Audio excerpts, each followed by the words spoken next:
बिस्मिल्लाहिर्रहमानिर्रहीम। अस्सलामुअलैकुम।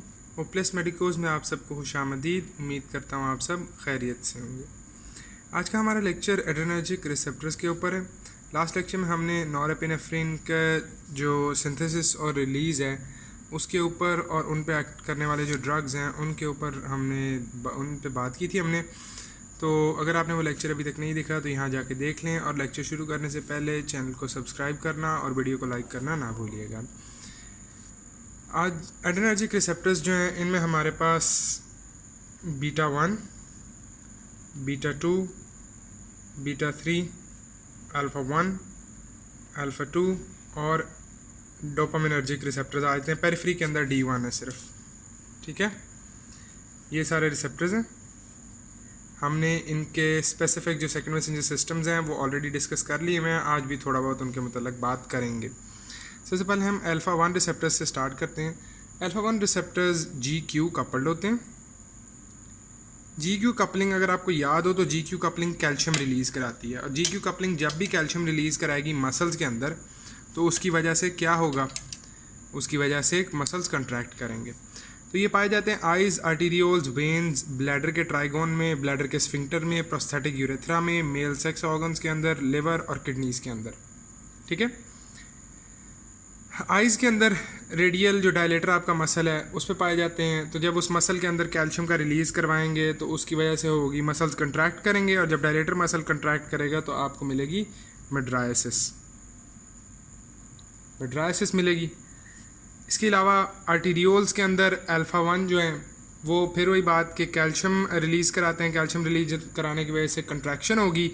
जब आर्टीरियल्स कंट्रैक्ट करेंगे तो आर्टीरियल्स के कंट्रैक्ट करने की वजह से हार्ट रेट बढ़ेगा, सॉरी TPR बढ़ेगा, टोटल पेरिफेरल रेजिस्टेंस बढ़ेगी। टोटल पेरिफेरल रेजिस्टेंस बढ़ने के अलावा डायस्टोलिक प्रेशर बढ़ेगा, और इसके अलावा आफ्टर लोड आपका बढ़ जाएगा, ठीक है। After load, increased after load. और जब यही वेन्स कंट्रैक्ट करेंगी तो वेन्स के कंट्रैक्ट करने से क्या होगा, वेन्स के कंट्रैक्ट करने से आपका वीनस रिटर्न इंक्रीज हो जाएगा, वीनस रिटर्न, और प्रीलोड बढ़ जाएगा, प्रीलोड बढ़ जाएगा। अच्छा, ब्लैडर ट्राइगोन, ब्लैडर स्फिंक्टर और प्रोस्थेटिक यूरेथ्रा ये तीनों भी मसल्स हैं। इन तीनों मसल्स के अंदर कैल्शियम इंक्रीज होगा, ये कंट्रैक्ट करेंगे। कंट्रैक्ट करने की वजह से यूरिन आपका नहीं निकलेगा, यूरिन रिटेंशन होगी, urine retention. Male sex organs में जो आपकी वैस डिफरेंस है, वैस डिफरेंस जब कंट्रैक्ट करेगी तो उससे एजैकुलेशन होगी,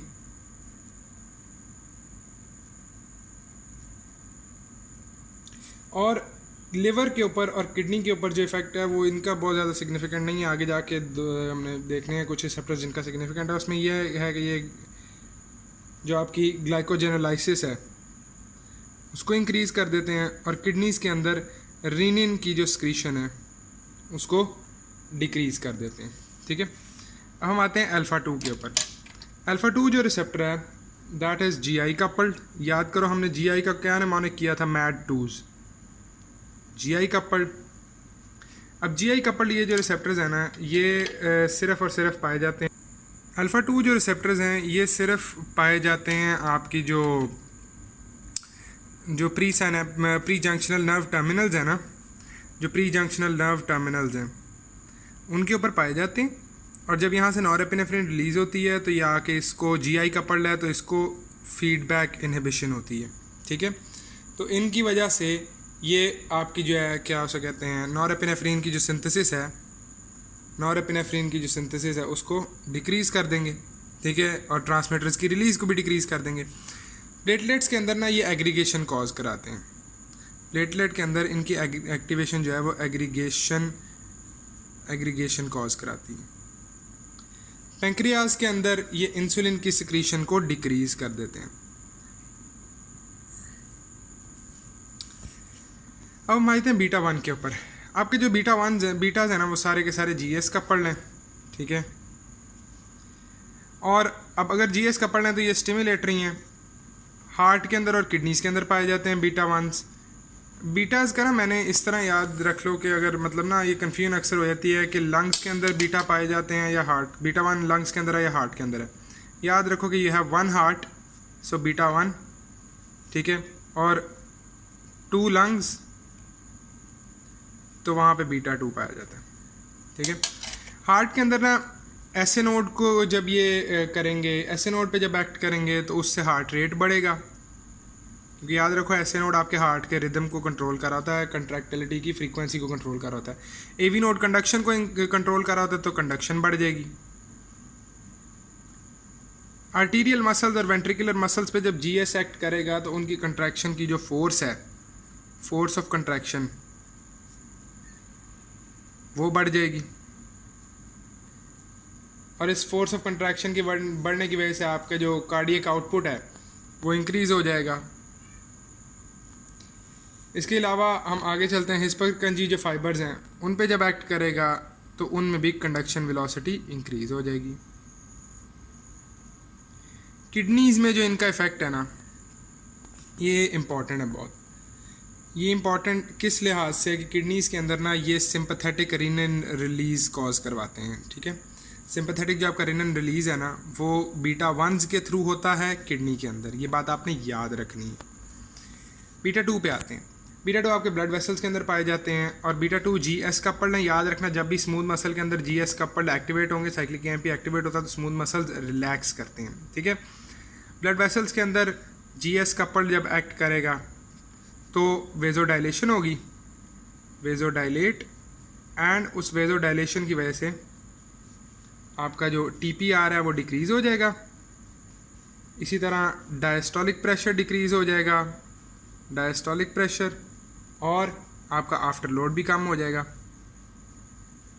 नोट करो कि ये इफ़ेक्ट सारा का सारा आपके आर्टीरियोल्स पे जो आपके अल्फा वंस हैं उनके ऑपोजिट है। टीपीआर बढ़ा था, डायस्टोलिक प्रेशर बढ़ा था, आफ्टर लोड बढ़ा था। यहाँ पे टीपीआर कम होगा, डायस्टोलिक प्रेशर कम होगा, और आफ्टर लोड भी कम हो जाएगा।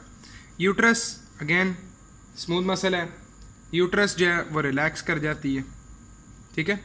ये ना दिया जाता है, जो बीटा 2 ब्लॉकर्स हैं वो प्रेगनेंसी को रोकने के लिए, मतलब सॉरी डिलीवरी के दौरान जो है ना प्रीमेच्योर कंट्रैक्शंस, उनको रोकने के लिए दिया जा सकता है। अच्छा, ब्रोंकियोल्स के ऊपर आपके जो हैं, हमने अभी बात की बीटा 2 जीएस कपल्ड है, तो जीएस कपल्ड होने की वजह से रिलैक्स करवाएंगे, ठीक है, तो ब्रोंक्यूलर डायलेशन होती है।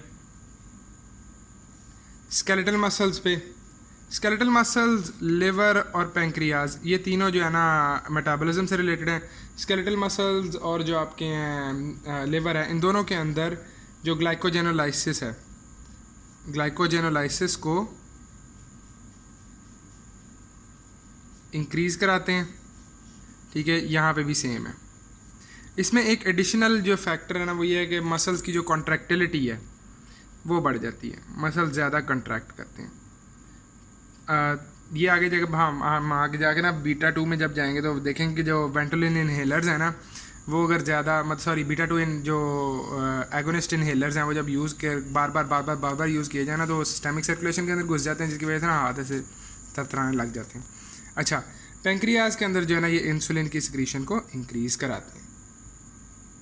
और लास्ट हम आ जाते हैं, आपके जो D1 रिसेप्टर्स हैं वो रीनल वैस्कुलेचर में पाए जाते हैं, मेजेंटेरिक वैस्कुलेचर में पाए जाते हैं, और आपका जो कॉर्नरी वैस्कुलेचर है इनके अंदर पाए जाते हैं। और इन तीनों के अंदर ये कॉज कराते हैं वेजोडाइलेशन, ठीक है, वेजोडाइलेशन। वेजोडाइलेशन कॉज कराने की वजह से रीनल के अंदर रीनल ब्लड फ्लो इंक्रीज़ होगा, रीनल ब्लड फ्लो इंक्रीज़ होगा तो GFR इंक्रीज़ होगा।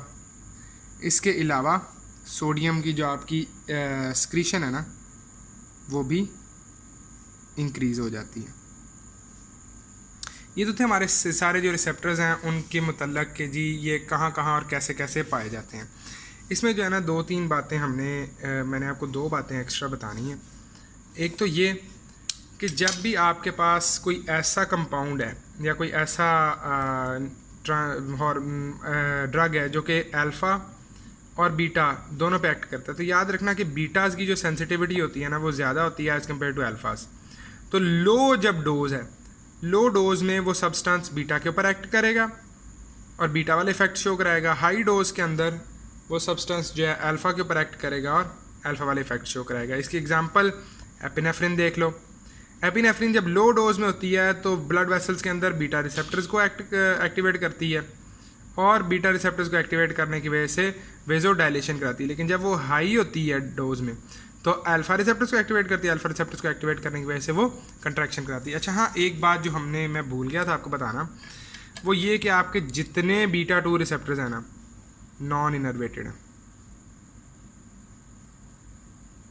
सारे के सारे beta 2s are non innervated. Non innervated का मतलब यह है कि सिर्फ और सिर्फ सर्कुलेटिंग जो बीटा 2 एगनिस्ट है ना वो इसको इफेक्ट कर सकते हैं। सिंपैथेटिक नर्वस सिस्टम से इस पर कोई इफेक्ट नहीं होता अनटिल अनलेस उस सिंपैथेटिक नर्वस सिस्टम के थ्रू एपिनेफ्रिन क्यों नहीं आ रहा, जब तक नहीं आता। ठीक है, एक तो हमने ये बात की थी। उसके बाद एक बात जो है वो ये है कि डोपामीन जब आप डोपामीन जो है ना, डोपामीन की पेरिफेरी के अंदर जो सेंसिटिविटी है या रिस्पॉन्स है वो लो डोज के अंदर D1 के ऊपर एक्ट करता है, उससे हाई डोज पे बीटा 1 पे एक्ट करता है और उससे हाई डोज पे अल्फा 1 पे एक्ट करता है।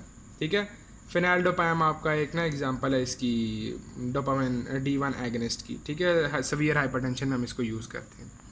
तो उम्मीद है आपको आज का लेक्चर पसंद आया होगा। अगर पसंद आया तो लाइक कर दीजिए और दोस्तों के साथ शेयर कर दीजिए। और अगर आपको आने वाले लेक्चर्स का नोटिफिकेशन चाहते हैं कि मिलता रहे, सब चैनल को सब्सक्राइब कर दीजिए और बेल का आइकन दबाना ना भूलिएगा। Thank you very much.